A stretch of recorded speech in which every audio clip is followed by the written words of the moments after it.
प्रवेश केलेला आहे, पक्षप्रवेश केलेला आहे आणि बऱ्याच गोष्टी त्या ठिकाणी त्या बोललेल्या आहेत. काय चांगलं आहे. नवीन पार्टी, नवीन काम हातामध्ये घेतलं आहे. अपेक्षा करू काहीतरी चांगलं घडेल.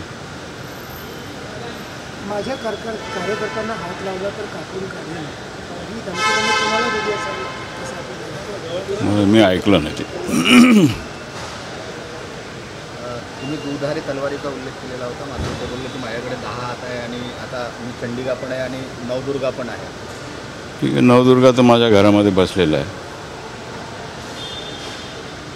एक माणूस देवी बनू शकत नाही. त्या दृष्टिकोनातून ठीक आहे, जे बोलले ते पाहू पुढे. आपल्याला काय वाटतं ते आपल्या विरोधात उभ्या राहतील? काय भावना आहेत आपल्या? जिंकलं माझ्या विरोधामध्ये जिंकून आला पाहिजे इतका अपेक्षा आहे. त्यांनी भाषणाची सुरुवात केली, मात्र आपल्याला नमन केलं. त्यामुळे ऐकलो नाही मी कोणाला नमन केलं, काय केलं हे मला माहीत नाही. परंतु आता ते वेगळ्या पक्षातून उभं आहे, चांगलं आहे. शुभेच्छा त्यांच्या भविष्याकरता. पण वेगळ्या पक्षात गेल्यानंतर त्यांची जी भाषा आहे ती कुठंतरी अशी धमकीवजा भाषा वाटत होती एकंदर. म्हणजे तुम्ही कसं बघता, वडील म्हणून तुम्ही एवढ्या असं आहे, त्यांना त्यांच्यावर पूर्ण आशीर्वाद आहे. त्यांच्या मागे काय आहे काय नाही हे मी काय सांगू शकत नाहीत. त्यांच्या भाषा ते सुधारला पाहिजे. नवीन आहेत राजकारणामध्ये, काहीतरी इतकं वर्ष सोबत राहून शिकलं पाहिजे. ठीक आहे, जे आता त्यांनी बोलला आवेशातून बोलला, कोणीतरी चढवलं की काय झाला ते वेगळं गोष्ट आहे. बघू.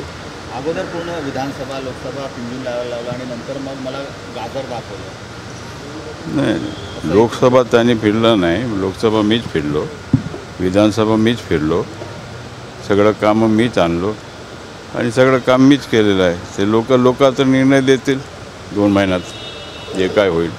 एक जनरल प्रश्न विचारतो सगळ्याच राजकीय नेत्यांच्या संदर्भात. कुठेतरी असं वाटतं का की महत्त्वाकांक्षामुळे जी नवीन पिढी आहे ती काही गोष्टी विसरत आहे? काय एक जनरल काय होतं? नाही, चांगलं आहे. ते नवीन पिढी फार त्यांच्या स्फूर्ती असते, काहीतरी करायचं असते. परंतु आपण बोलत असताना सगळ्यांच्या मर्यादा ठेवून बोललं पाहिजे. हे थोडंफार ते काय मी शिकू शकलो नाही. हे माझ्यामध्ये काहीतरी चूक आहे.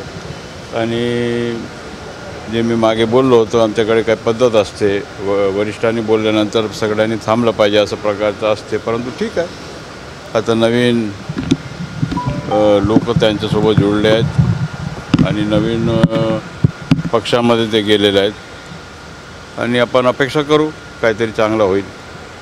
बाबा, तुम्ही त्या दिवशी बोलताना ऐरीच्या सभेमध्ये बोलले होते की माझी मुलगी जी आहे तीच माझ्यासोबत वैर करत आहे. हे म्हणजे अशा मुलींबद्दल काय बोलायचं. परंतु आज त्या ठिकाणी जयंत पाटील आणि इतर नेत्यांनी म्हटलं आहे की एक बाबा जरी गेले असले तरी पवार साहेबांसारखे दुसरे बाबा तुझ्या पाठीशी उभे आहे. ठीक आहे, नवीन वडील त्यांनी शोधला असेल. आपल्याला वडील आपला स्वतःच्या वडिलाला सोडून नवीन वडिलाला शोधलेलं आहे, चांगलं आहे. बघू काय करतात ते. आपण लोकांकरता काम केलेलं 50 वर्ष आपण लोकांकरता हिताकरता काम केलेलं लोक.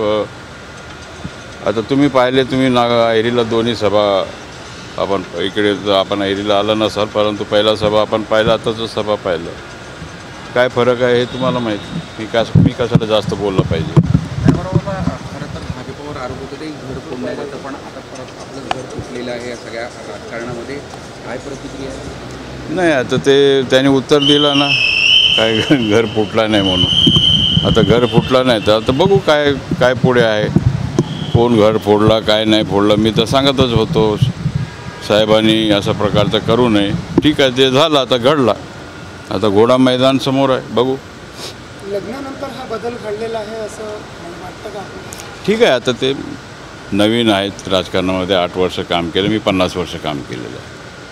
ठीक आहे, आणखीन खूप शिकायचं आहे. 42 वर्ष आणखीन शिकायचं आहे. मधल्या 10 वर्षाच्या काळात आपण दूर होते आणि तेव्हा 6 वर्ष मीच सगळं गडचिरोली सांभाळलं असा दावा सुद्धा केला. ठीक आहे, मी कुठे दूर होतो? हवेमध्ये होतो का? भारतामध्येच होतो, जिल्ह्यामध्येच होतो, कुठे होतो मी. धन्यवाद. एबीपी माझा, उघडा डोळे बघा नीट.